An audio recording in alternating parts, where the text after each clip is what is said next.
It happens all the time. You have your game plan laid out. You're ready to rock and roll. You know what you want to do, and you have to make an adjustment. That's what we're going to do here on this episode of Locked On USC.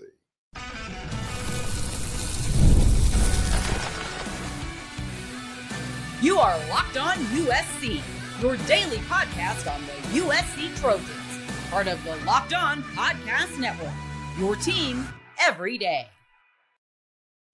Fight on, everyone. I'm your host, Mark Holkin, and thank you for making Locked On USC part of the Locked On Network your first listen every day. Whether you are watching this show on YouTube, wherever you want to download this podcast, pick your platform.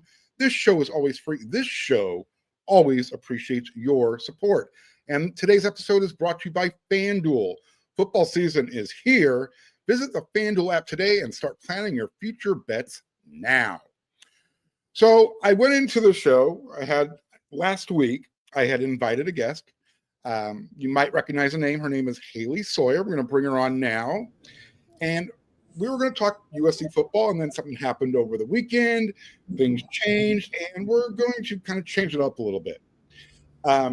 Haley's here. She's going to tell you about how she became the USC beat writer, what she enjoys about covering USC, and everything's involved with that.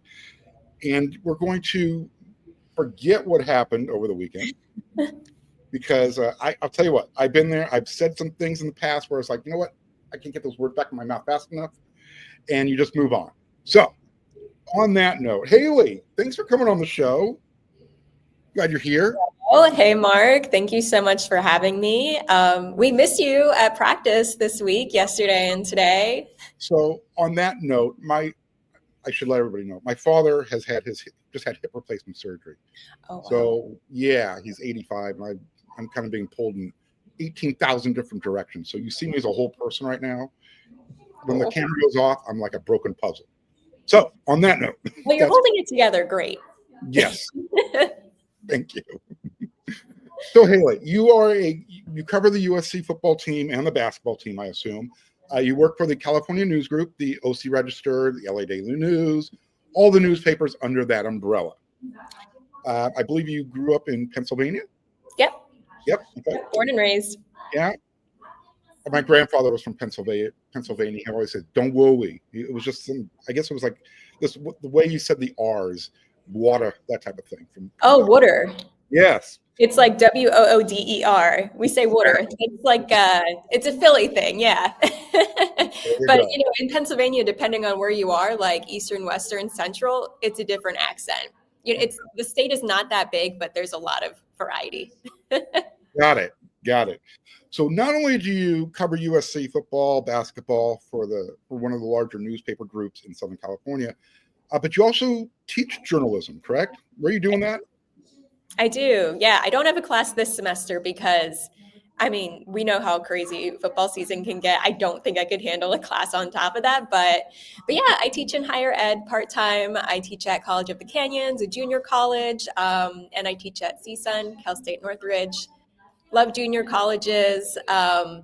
It's kind of satisfying to see Wayman Jordan have the success that he's having this year, like him being a junior college kid. So yeah, it's a great experience. I love it so much. It's a great side hustle.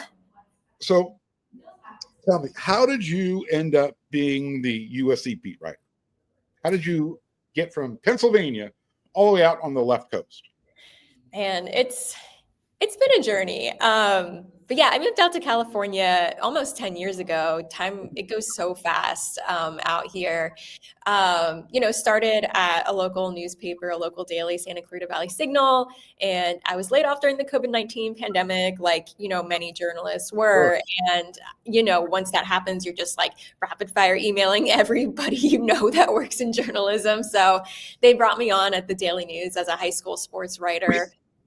Freelance for them for a couple years, also did some, education, local government reporting on the side too, whatever you could kind of find as a freelancer, and worked my way into a full-time sports position at the Daily News doing high school. They added on some UCLA coverage. I covered UCLA football, women's basketball, gymnastics, softball for many years. And then once Luca left, that opened up a spot, and it just seemed like the natural thing to do. And, I am eternally grateful to my colleagues and my editors for putting trust in me to move into this position, because it's been really great.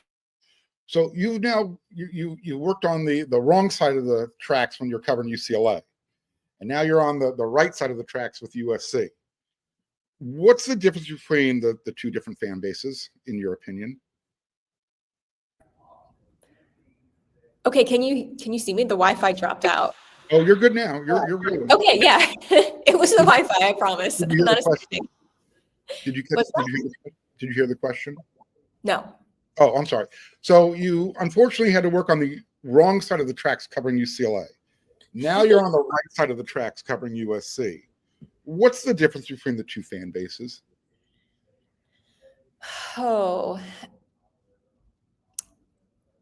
we talked a little bit about this before the call. Man, I've loved both schools. Like, I worked with so many great people at, the other school, and I made friends and have like great connections with some of the fans. And I think each fan base, like between like the high schools that I've covered and UCLA and now at SC, like there's just something about each of them that makes them really special. And we were talking a little bit before the show, like I think USC is just such a great kind of microcosm of Los Angeles as a whole, because there's so many different kinds of cultures represented at SC, and there's rich people, there's poor people, there's suburban people, there's any demographic that you could really think of, and it's all just here on campus. And like the one common denominator that they all have is they love USC football. So I think like, football's ability to unite all of these people has been really kind of cool to see. I love talking with the fans, and anybody who comes to the Coliseum, like I'll go up and talk to you. I talk to everybody, security guards, like we're talking. So it sounds like you're into the human interest side of things. Is that, one of the angles you try and work with when you're writing a story about a player or coach or the team? Yeah, without a doubt. I think there's so much going on in college football, like more than ever before. So anytime you can kind of pull back the curtain a little bit on that is really kind of a fun little adventure for me, and also really beneficial for the fans and the readers and donors and anybody else who might be reading the story. But you can't pull back the curtain too much. You can't pull it back all the way, because when there's no intrigue, then like, where's the fun in that? So yeah. Human interest, human element, team dynamic. If I wasn't a journalist, I would probably work in like sociology or something, because I think it's kind of similar. Okay. Has there been any situation, good or bad, that has stuck out with you when it comes to, USC football? Something that's like, hey, that was kind of interesting. Oh my God, you missed it yesterday. Micah Banuelos started dancing in the middle of his interview. I saw the Micah hula dance. Oh my God, the Micah, where he's like this, and I think we need to call that the Micah. Yeah. That's going to be the new dance fad. Yeah. That was for sure the most unexpected thing to happen. Like fall camp, like during game weeks period, like that was something. I think there's a reason why they don't allow us into the locker room, because we would probably see stuff that would probably make our own jaws drop going, oh, wow.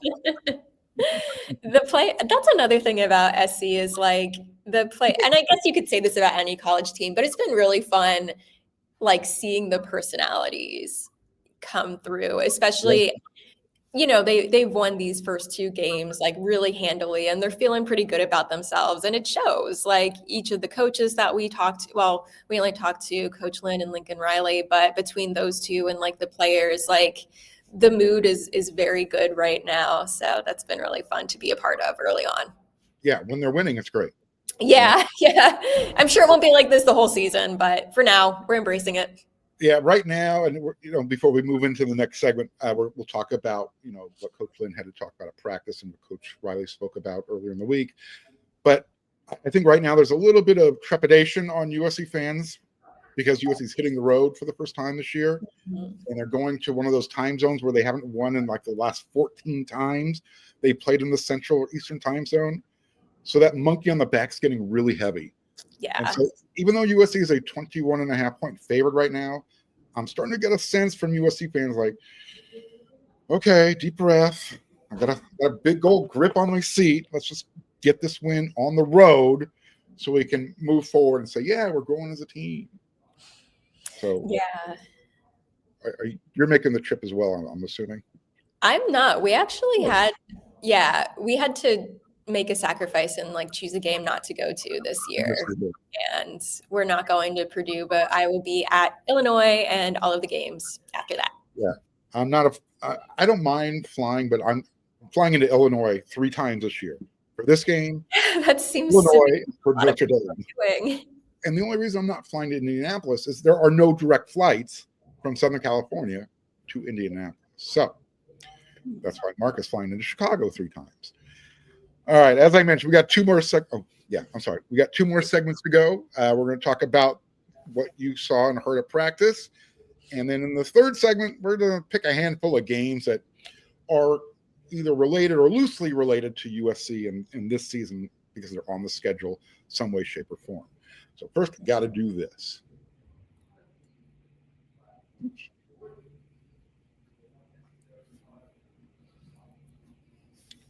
Oh, I think I screwed up. This is what happens when I'm not prepared. There we go. It's on the weekend, Haley. Thank gosh. But it's time to look back, and we're going to crown this week's MVP on who delivered, powered by DoorDash. Just like you can win every Saturday with DoorDash Streaks, saving more every time you order. These players delivered when it mattered most. So I'm going to break it down for you.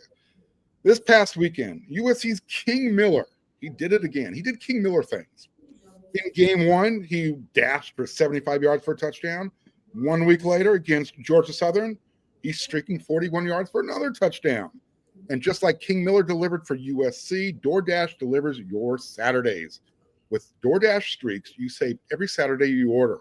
Stack it up all season, and you can save up to $250, including $100 in DoorDash credits. Order this Saturday. Keep the streak alive. Fuel your game day. Only with DoorDash. Terms apply, and the promo ends November 18th.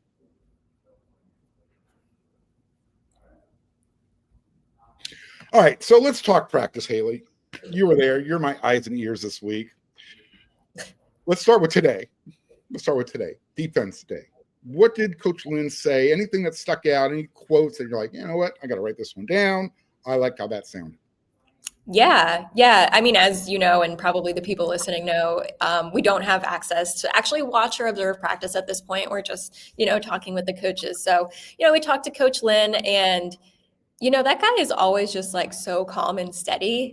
Like, it's kind of nice. Like, it's very predictable. But, we talked about a bunch of things with him today.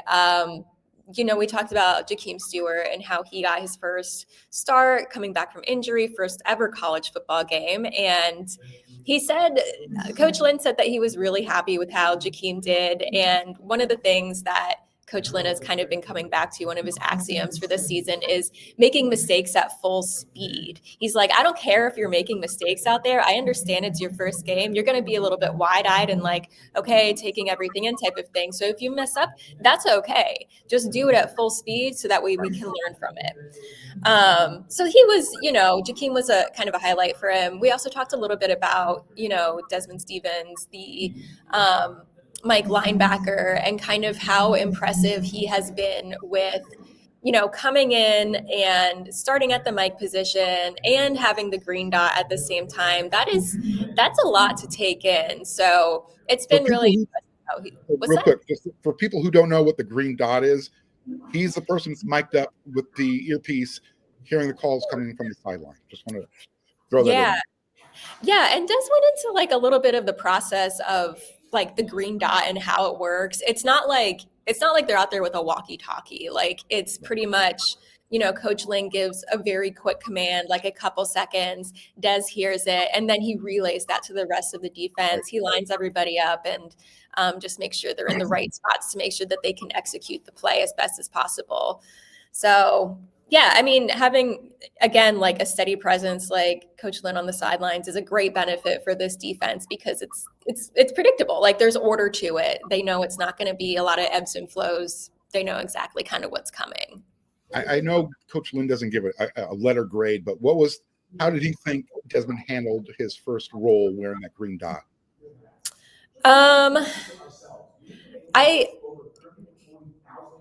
It's so hard to tell with Coach Lynn because according to him, like everybody knows. Perfect poker face. Yeah. So based on like what he said and Desmond's kind of confidence, it seems like a 7 or 8 out of 10 because, he is still new to the process and there's still potential there, I would say. So in other words, he's still developing, learning how to play the game. He's just learning his role as a leader and trying to getting it all come together on the field. For sure. And, there's always new pieces to college football teams. So getting them to kind of meld and blend together is part of the challenge. And, Des has a big role to play in that. Was Coach Lynn asked about, was he happy with the way the defense played? Because there were some gashes. It looked like USC was giving up some runs here and there. Did that topic come up in the conversation? Yeah. I mean, he has mentioned like making mistakes at full speed, and even like when we talked to Lincoln Riley yesterday, he did address like the penalties, for example. They gave up a ton of yardage on the penalties. I think they gave up like 5 first downs because of penalties. So, yeah. So stuff like that, and like communication is going to be really big going forward too. Who were some of the defensive players that spoke on after practice? We got EG today. Wow. Yeah. You never know what he's going to say, and that's what I love about him. Yeah. No, he had a little bit of a quiet day today, but he's definitely looking forward to playing on the road. Like we can say that much. We also talked to Anthony Lucas, though, who, great exciting times for him because he had his first 2 career sacks, not just one, but he got 2 sacks in that game, which is insane. And kind of like speaks to like the ability of USC to really bring pressure on that edge. That's kind of been like I can't call it unexpected because we had heard about like the potential over fall camp, but it's really cool to see that kind of come to fruition between, Anthony Lucas, Cam Fountain, just delivering that pressure, getting after the running back, getting after the passer, and also, working with that D line to really kind of free things up for the linebackers to fly around. And that's one of the things that EG said. He's like, man, it is so great having these big guys in front of me and guys that can apply pressure because I can like do my thing. Like I can fly around, I can make my tackles, and it's just really fun to play in the defense. Yeah, I mean, he led the team in tackles. He had 10, and he didn't need help on any of them. They were all solo tackles. For me, I've talked about it all off season leading up to the first game. If Eric Gentry can stay on the field for 12 games, there's no – I don't know what the ceiling is for this defense because Coach Ryan said it. He is such a unique player. He's a unicorn. You don't find guys with that type of skill set that can do what he does. Yeah. It's just keeping him on the field. It seems like that's really on his mind. Like, we asked him a couple questions this evening where his response was just like staying healthy. Like, I just want to stay healthy. I just want to be out there. And I mean, I haven't, had this conversation with him and he hasn't really addressed it, but like, that's gotta be tough. Like having that in your history. And, we talk about like playing without fear and how it's important to come back from injury and like not have that thought of injury hold you back. But I can only imagine psychologically how tough that is to bounce back from and deal with. Right. I mean, it's one thing, to twist your ankle, do something to your knee. Last year, he hurt himself He was trying to avoid the pile and jumping over. He just landed, head, shoulder type of thing, and he gave himself a concussion. So I get it. Yeah, it's like, he's walking on eggshells almost, but at the same time, you can't play with that type of mentality either. You have to be able just to go with reckless abandon. Because when you're playing not to get hurt, that's when you end up getting hurt. Yeah, or making mistakes because you're just distracted. Yeah, that too. Exactly. Anything else from practice stick out to you this week that you wanted to, let the Locked On USC fans know about? Oh, we talked about travel a little bit yesterday with Lincoln Riley and a little bit with Coach Lynn today, just in terms of like how they're preparing for the travel of Big Ten and getting on the road, because, we know that the games on the road didn't go as they would have wanted them to last year. So there's been some changes in like the plane that they're taking. I don't know exactly what model plane they are taking, but I know it is bigger than the one that they had last year. The players are very grateful for the additional legroom that they will have. We got some tall people getting on that plane. They've also changed their practice schedule too. So Sunday nights they're practicing, Monday is an off day, and then they're practicing Friday so that they get a practice in and they don't have to worry about like hustling over to Indiana or whatever's Illinois state that they're going to and squeezing a bunch of things in and rushing things. So they've made some changes to their schedule, some really intentional changes, it seems like. Sleep is also a really important thing that they address. I don't know if you talked about this already, but I did mention it. But what I wanted to talk about with what you're bringing up with the plane and the travel is this, because this is where I think the line in the sand is. People remember how successful Pete Carroll's teams were at USC. USC, when they traveled, they'd leave Thursday. They would get there a day ahead of time. That way, they still had a chance to go to the new field they were going to be playing on, do a walkthrough, do a practice, get it in there so the players can familiarize themselves with a foreign surrounding. People are like, all right, well, great. We love that you're focusing on getting them more sleep. We love the fact that your meal plans are going to be different. But, I know I shouldn't be using the word but, however, why not give them that extra leg room, still get there a little earlier, do your practice at Ross-Ade Stadium so they can kind of just get a lay of the land. Yeah. And, Lincoln Riley's talked about in the past, well, it's a lot of hassle. You're trying to herd the cattle. You got to get them to the stadium. You got to get them back on the bus. You got to get them back to the hotels. Like, you got plenty of people. Make it happen. One less thing to complain about away. Get it off your plate. Yeah, I mean, I think this first away game will be a good test drive for that. It's not a super challenging opponent, at least on paper. So, yeah, it'll be a good test run. See what works, see what doesn't work. I'm interested to see what they have to say after this first game as to what worked and what didn't. On that note, what would happen? How much does your job get more fun, or does it get more difficult? Heaven forbid, USC returns with an L. Because I hate my job when that happens. Yeah, notice my heavy sigh. That kind of says it all. I am really curious to see how it goes if they lose this game, or when they lose any game. Like, let's be real, like the prospect of going undefeated would be awesome, but like realistically, like it's very difficult for any team to do that. I can speak from my experience covering UCLA, the other school's football. Not fun at all after a loss, especially. Deshaun Foster is super competitive, and he really took it to heart, and he still takes it to heart when they lose games. So I'm kind of curious to see how SC will be in that regard. Yeah, see, and that's always been my biggest challenge, is being able to separate the fan away from, all right, Mark, you gotta put on your critical, constructive criticism hat, use your untrained eyes, and talk about what Lincoln Riley should have done or should not have done. That's an inside joke on this show.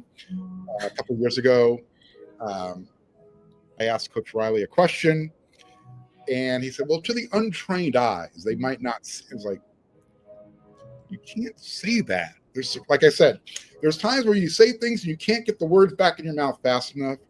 So every now and then, I'll find an opening, and I'll use that as my untrained eyes just to kind of remind what happened. I had asked Coach Riley, I said, you guys just won a triple overtime game against Arizona.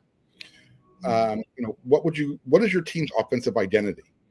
And he didn't like the question because USC wasn't really passing the ball well. They weren't really running.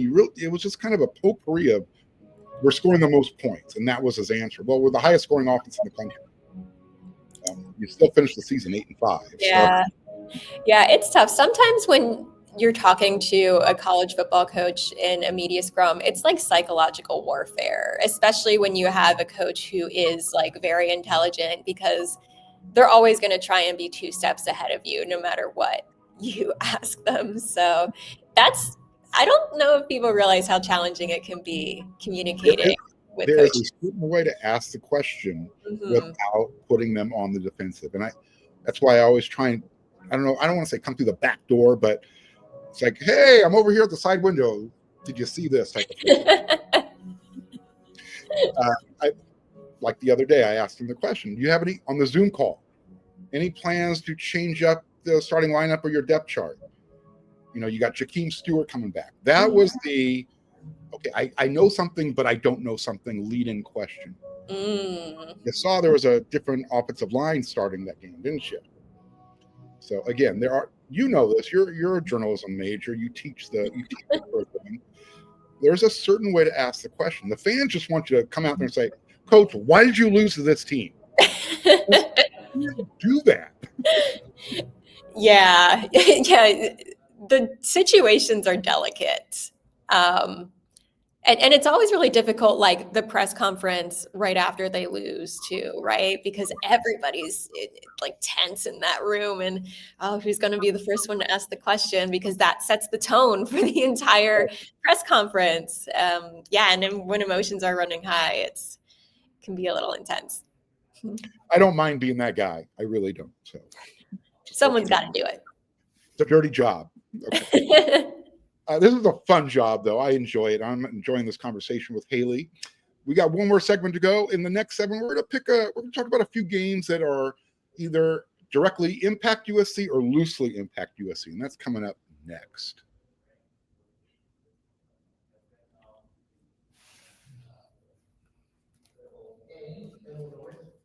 Okay.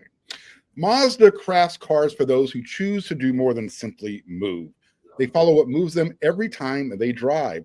That's what makes Mazda stand out. They go beyond safety, style, and performance to deliver a driving experience that feels alive in every detail. You can feel it the moment you get behind the wheel.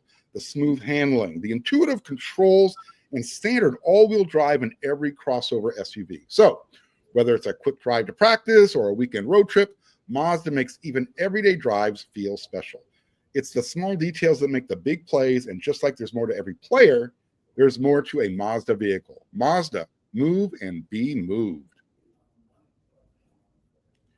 The NFL season is here, and FanDuel is making sure you're ready for kickoff with a can't-miss offer. Right now, become a new customer, and if you can bet just $5 and your bet wins, check it out. You're going to get $300 in bonus bets that you can use across the app. I mean, hello, 5 for $300? Sign me up. You're going to love using FanDuel because it fits however you like to bet. Whether you're into player prop bets, you like building a same game parlay, cool, you can do that. Or maybe you just want to jump into the action live as it unfolds.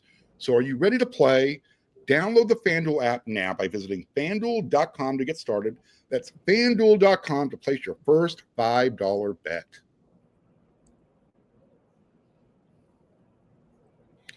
All right, so Haley, let's talk some more football. I know, well, you got a lot on your plate. Not only do you have to follow USC football, you got to follow other teams across the country as well.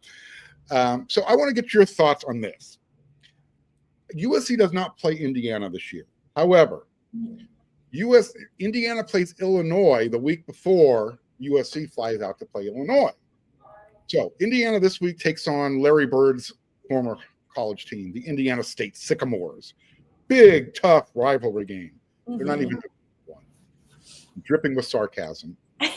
I'm saying right now, the Hoosiers better be 3-0 when the Illini show up. That's all I got to say about that. So let me ask you this question. Because USC plays Oregon later in the year, does Northwestern at home, I'm waiting for you to sneeze so I can say bless you. Oh my gosh. Sorry, I'm getting over a sinus infection that I've had for the last 4 days. So all right. So again, USC plays Oregon down the line. Oregon is at Northwestern this week. Does Northwestern have a snowball chance in Hades to win this game? No. No, I agree. As much as I hate to say it. For Northwestern, Northwestern's role for USC this year is going to be like a potential bounce back game, right? Like they'll be coming home. I think it's like senior day or alumni day when they come back to the Coliseum and they're going to play Northwestern. So no matter what happens in like the game before, like this is their get back game. Let's just hope it's not another 8 p.m. kickoff, by the way. Oh my God. I'm going to leave at like 2 a.m. You answered my question. I hate those games. I am wrecked for 3 days afterwards because I'm up till 3 or 4 in the morning just trying to, number one, get the adrenaline to stop, but also get the job done too. So Yeah. Oh my God. If I'm up past midnight, I feel like I'm hungover the next day. Yeah. Well, like I said, I am wrecked for 3 days. All right. Let's talk, since we brought up that Illinois-Indiana game that's coming up soon. Michigan, they're coming home after losing to Oklahoma. They're taking on Central Michigan. USC hosts Michigan in a few weeks. Who do you got? Michigan versus the Chippewas. I have respect for Central Michigan because, they've turned out some good players low key in the past, but we got to give it to Michigan, obviously. I think it's going to be really interesting to see how their freshman quarterback kind of develops throughout this season. And when you're a freshman quarterback and you're pretty good, there's pros and cons to that, but there's some advantages.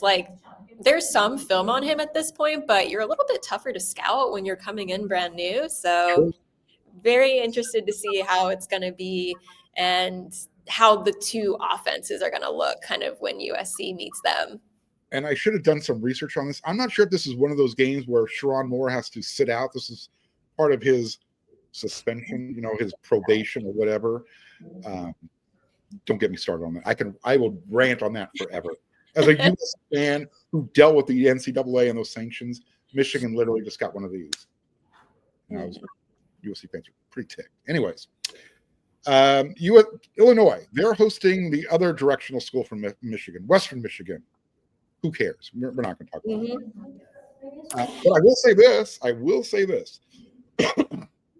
I know Illinois on the scoreboard, it looks like they beat the tar out of Duke last weekend. I need to remind everybody, Duke turned the ball over 5 times in that game. Just saying. So I know USC fans are looking like that could be a tough game in Champaign. We'll see. Yeah, SC's going to have to clean up those penalties. Yeah, 3 hands to the face in one game is a lot. It felt like 12 of them, but you can get away with that when you're playing teams like Georgia Southern, when there's such a gap in the talent, right. You'll be okay. But when you get to the Big Ten and you can't make those mistakes, can't give up that yardage, they'll jump on that.